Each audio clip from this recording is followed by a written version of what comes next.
Tu vieja Miraflores, siempre en tu vida, siempre en tu corazón. Continuamos con nuestro programa Doctor Inmuebles, con la presencia del registrador público, el doctor Jaime Bojorquez Jurado, quien nos está ilustrando sobre temas de habilitaciones urbanas, y con la co-conducción de José Antonio Anderson Trujillo, que también está incorporado acá al programa Doctor Inmuebles, y con la presencia de Michel García. Él es un joven economista por la Universidad Nacional de San Marcos, magíster en economía, y hoy día nos va a hablar sobre las inversiones inmobiliarias. Michel, bienvenido al programa Doctor Inmuebles. Gracias, doctor, es un honor estar aquí. Michel, ¿qué cosa es la burbuja inmobiliaria? Nos hemos quedado con esa incógnita. Vamos, para nuestros oyentes, en palabras simples, ¿qué cosa es la burbuja inmobiliaria? Para nosotros poder hablar de una burbuja inmobiliaria, primero tenemos que empezar desde cuántas facilidades brinda el sector financiero conforme para que las personas puedan endeudarse para un crédito hipotecario. En nuestro país no podemos hablar de una burbuja inmobiliaria. ¿Por qué? Porque el sector financiero no brinda tantas facilidades para que la gente siga comprando y comprando inmuebles. Si nosotros nos trasladamos al caso de Estados Unidos, o como China, o como España, vemos que estos países, por aplicar una política de reactivación económica, su sector financiero ha sido muy flexible con respecto al otorgamiento de créditos. Sin embargo, en nuestro país no podemos hablar de eso. Y además, el crédito de capital de trabajo para las constructoras tampoco es tan flexible. Es decir, en nuestro estado, a pesar de que estamos viviendo una reactivación económica inmobiliaria, todavía sigue siendo un poco restrictiva para las personas en el caso de que puedan acceder a un crédito hipotecario. Entonces, no podemos hablar en nuestro país de una burbuja inmobiliaria. Muy bien, el tema es que en el Perú sí, pues, para darte un crédito te sacuden y te exprimen y te investigan, ¿no? No es tan fácil en Estados Unidos, por ejemplo, a sola firma a los jóvenes, porque la mentalidad de los americanos es que un hijo joven cumple 18 años y le dice, bueno, hijo, ¿vas a pagar renta o te vas a comprar tu departamento? Entonces los jóvenes adoptan la modalidad de irse, comprar su departamento, y a sola firma le dan un departamento, un carro del año. Y como había un poco el tema de la inflación, la falta de trabajo, no era tan fácil, entonces comenzaron ya el banco a llenarse de inmuebles, ¿no?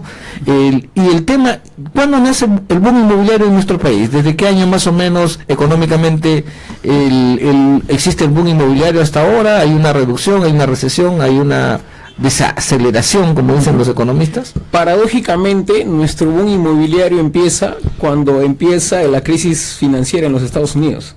Mira, ese es un dato muy interesante. Recuerdo cuando era estudiante de la universidad, casi todos los días el tema de estudio en la universidad era el tema de la crisis financiera en los Estados Unidos.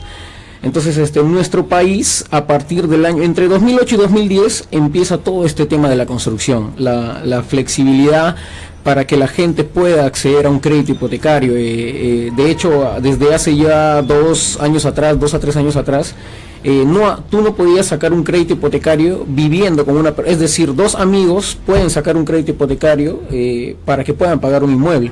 Ya no necesariamente puede ser conyugal, ya no necesariamente puede ser conviviente con una pareja, sino nos juntamos 3 personas y decimos que queremos comprar un inmueble y ya podemos sacar. Como están haciendo los jóvenes, ¿no? De hecho, los jóvenes son los que, de hecho, las empresas financieras han detectado esa oportunidad, porque existen muchos jóvenes que trabajan por acá, por la zona financiera de Lima, y detectan la necesidad de que quieren venir a vivir por acá, lo que conocemos la Lima moderna, ¿no? Todo el mundo quiere venir a vivir por acá, y sobre todo ahorita lo que está rotando más es el tema de alquileres, ¿no? Porque hay mucha gente que vive por la periferia, pues estamos hablando de Villa El Salvador, Caraballo, San Juan del Lurigancho, que quiere venir a trabajar por aquí, ¿no? Entonces, y para eso tienen 2 opciones. Un ahorro de tiempo también, porque mira, casi hay una investigación que los trabajadores más o menos se la pasan 8 horas en trasladarse, ¿no? En transporte. Es una población económicamente activa, sí, muerta, pues, ¿no? Al año se pierde un promedio de 1 mes a 2 meses si sacamos el tiempo en transporte, ¿no? Pero Michel, ¿cómo ves tú el panorama de la inversión en materia inmobiliaria en la coyuntura actual, en nuestro momento actual? Hay tres factores para que se reactive esto de la cuestión inmobiliaria. Primero, nosotros tenemos un factor interesante que muchas veces nos olvidamos, que es el niño costero, lo que ha afectado bastante, ¿no? El tema de que se frenen las inversiones inmobiliarias. Segundo es el tema coyuntural que está pasando con PPK ahorita. El PPK está pasando... A eso iba. O sea, hay digamos, la expectativa del promedio de peruanos, cuando se inició hace un año o algo más de un año el gobierno de PPK, tenía la idea de que iban a venir inversiones, de que se iba a reactivar el rubro de la construcción. Sin embargo, como tú mencionas, a raíz del niño costero, a raíz y digamos de otros factores, este despegue no se ha visto, digamos, de manera tangencial, o sea, no se ha visto de manera visible, ¿no? O sea, de manera palpable. No ha habido eso, sino que, digamos, como que se hubiera contraído un poco la inversión en materia inmobiliaria. ¿Cuál es tu lectura, tu análisis? A ver, hay empresas financieras y también el Estado saca proyecciones de cuánto va a crecer la actividad inmobiliaria en lo que viene de los próximos años. Está el BBVA Research, el Banco Central de Reserva del Perú, los cuales, a pesar de ser entidades que cuentan con datos muy exactos, siempre suelen fallar. Es decir, hace 2 años ellos sacaron una proyección de que hasta el 2018 el Perú debía crecer un 6%. Sin embargo, en la medida que nos vamos acercando al horizonte temporal proyectado, nos vamos dando cuenta que esos datos cada vez van siendo más inexactos. Por ejemplo, hasta el 2018, en lo que va de julio del 2017, solamente se prevé que la actividad inmobiliaria va a crecer un 3%. Hasta un 2.5%, es decir, de lo que se había proyectado un 6, ha disminuido... a la mitad. A la mitad, efectivamente. Y es un margen de error enorme. Es un margen, efectivamente, o sea, es más, y eso es para la actividad inmobiliaria, o sea, y estos mecanismos, incluso el Banco Central suele fallar mucho en el tema de la proyección del PBI, incluso, ¿no? Lo que ha influenciado entonces a que se contraiga la inversión inmobiliaria es básicamente el niño costero, o también estos factores, por ejemplo, los problemas sociales, los problemas del sector educación, del sector salud, que son problemas gravísimos que está afrontando la ministra Martens y la ministra García. ¿Esto de acá influye también en el tema inmobiliario? Por supuesto, hay 3 factores. El primero es el niño costero, que ya hemos mencionado. El segundo es el tema de la falta de confianza del público hacia PPK. PPK está viviendo una estabilidad en el gobierno, entonces y eso se traslada a la parte del consumidor, que pierde confianza para comprar, para reactivar su economía. De hecho, ocurre algo bien interesante aquí en el sector inmobiliario. Paradójicamente, la gente no está comprando residencia, o sea, para vivir. Sin embargo, los empresarios siguen reactivando el tema de Gamarra, sus locales comerciales. Entonces, pero sin embargo, si vemos el sector inmobiliario como un todo, lo que más mueve al sector inmobiliario es el tema de vivienda.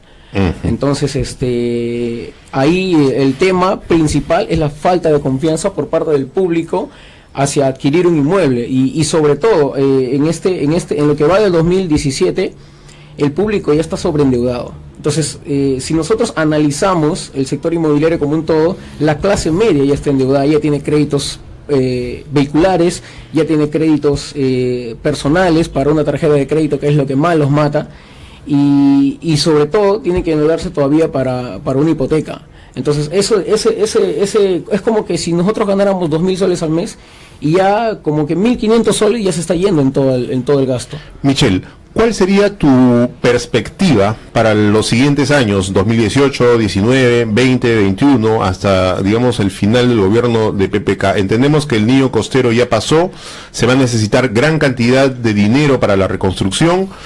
El gobierno está previendo los mecanismos para lograr solucionar ese aspecto.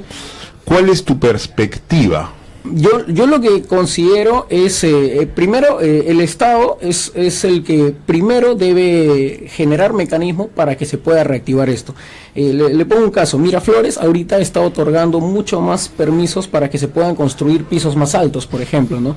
Entonces, ¿por qué? Porque en Miraflores hoy en día hay zonas en las cuales se pueden construir pisos altos. Sin embargo, hay zonas dentro de pequeñas calles donde no se pueden construir más de 3 pisos, y eso parte más del Estado, o sea, no parte por el constructor. El certificado de parámetros es lo que la Municipalidad de Miraflores está evaluando para poder reactivar, porque Miraflores es un distrito de los cuales tiene muy alta demanda. Sin embargo, existen otros focos como San Juan del Lurigancho, Villa El Salvador, donde existe una pequeñísima oferta frente a una considerable demanda. Es decir, estos distritos tienen muy altos índices de demanda. Sin embargo, no es rentable para muchas constructoras ir allá, porque la gente, primero, que no puede pagar un departamento de más de $100,000, ¿no? A lo mucho podría ser 70,000, 80,000. O sea, hay demanda, pero no hay poder adquisitivo para Así el cliente. es, efectivamente. De hecho, los datos, si evaluamos, en Miraflores, Surco, Magdalena, San Miguel, Jesús María, por poner un ejemplo, si evaluamos los datos, hay una excesiva oferta frente a una baja demanda. Entonces, en San Juan del Lurigancho, Villa El Salvador, ocurre el caso contrario.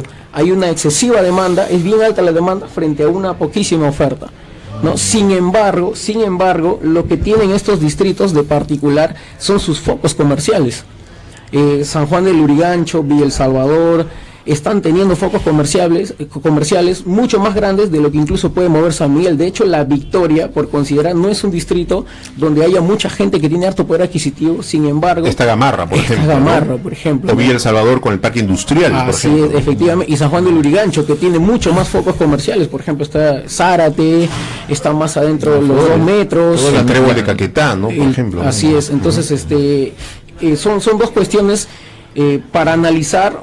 Si nosotros evaluamos solamente el precio por metro cuadrado, diríamos, uy, qué barato está en San Juan del Lurigancho, pero estamos dejando de lado los focos comerciales que existen en estos distritos.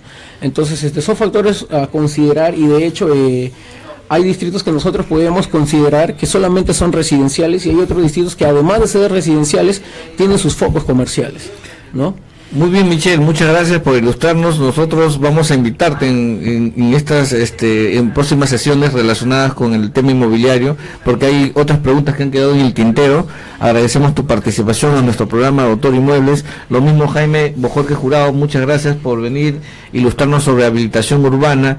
Y José Antonio Anderson, ¿qué nos puedes decir sobre estos dos temas para ya cerrar el programa? Bueno, son temas importantísimos, ¿no? En primer lugar, la ley de habilitaciones urbanas, pues, como nos mencionó Jaime Bojorquez, la ley 29090 ha tenido este año una importante unificación a través de un texto único ordenado, que es el Decreto Supremo 006-2017, Vivienda, que los operadores del derecho, jueces, abogados, no funcionarios municipales, tenemos que estudiar, revisar, analizar, porque hay una aplicación de silencio administrativo innovador en algunos aspectos, ¿no? Y hay formas bastante simplificadas a las cuales se podría acoger los habilitadores, las consultoras, para hacer más ágil este proceso de habilitación urbana. Y en segundo lugar, hemos estado conversando con Michelle, que es un economista joven y brillante, el tema de la perspectiva inmobiliaria para los siguientes años, que también ha quedado obviamente en el tintero, muchas preguntas y respuestas que obviamente esperamos contar contigo más adelante, Michelle, porque tenemos varios aspectos no tratados, no tocados, la cantidad de gente que nos llama, que nos contacta, preocupada por la inversión inmobiliaria, si es conveniente, no es conveniente, si invertimos, no invertimos, si ahorramos, no ahorramos, si compramos terreno, o compramos tienda comercial, o compramos departamento para arrendar. Eso es lo que quisiéramos conversar y tratar más adelante.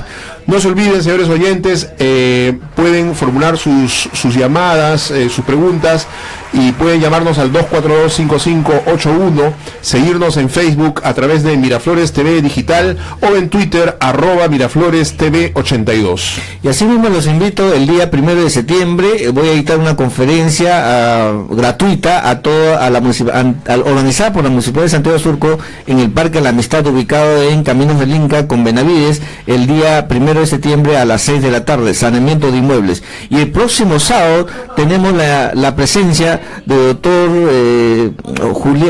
doctor Silva Villajuan, que ha sido registrado, Freddy Luis Silva Villajuan, que ha sido vocal del Tribunal Registral y va a tocar el tema justo de saneamiento de inmuebles en nuestro programa de Doctor Inmuebles. El próximo sábado de 11 a 12, el doctor Silva Villajuan va a tocar el tema de saneamiento de inmuebles y nos despedimos, no sin antes decirles que nos vamos a triunfar.